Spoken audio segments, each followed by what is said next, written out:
Homiladorlikda hammangiz qo'rqadigan ugroza, ya'ni homila tushish xavfini keltirib chiqaradigan asosiy 3 ta sabab.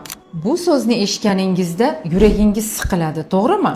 Ammo eng katta xavf uni bilmaslikda. Ugrozani keltirib chiqaradigan bu sabablarni har bir homilador ayol bilishi shart. Birinchi sabab gormonal muammo, ya'ni progesteron yetishmovchiligi. Bu gormon homilani ushlab turuvchi asosiy omil hisoblanadi. Agar u yetarli bo'lmasa, bachadon devorlari qisqara boshlaydi va homila o'z-o'zidan tushib qolishi mumkin.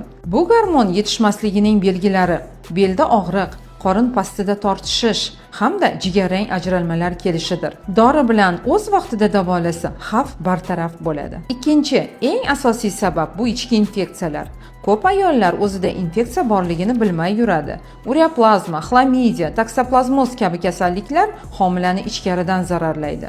Natijada tushish, rivojlanishdan to'xtash, hatto tug'ilgan bolada muammolar yuzaga kelishi mumkin. Shuning uchun homiladorlik boshidayoq to'liq tahlillar topshirish muhimdir. Uchinchi eng asosiy sabab bu bachadon tonusi, ya'ni qisqarishi. Oddiy aytadigan bo'lsak, bachadon siqilayotgan holat. Buni qorin toshdek qattiqlashadi deb tasvirlashadi. Bachadon tonusini keltirib chiqaruvchi eng asosiy sabablar bu homiladorlardagi stress, ko'p harakat va og'ir ko'tarishdir. Agar ushbu holatga e'tibor berilmasa, bu ham homila tushishiga olib kelishi mumkin. Xulosa shuki, men o'zimni yaxshi his qilyapman deganingiz bilan ham xavf bo'lishi mumkin. Tahlil topshiring, har 4 haftada UZI qiling. Hech narsani o'tib ketadi deb o'ylamang.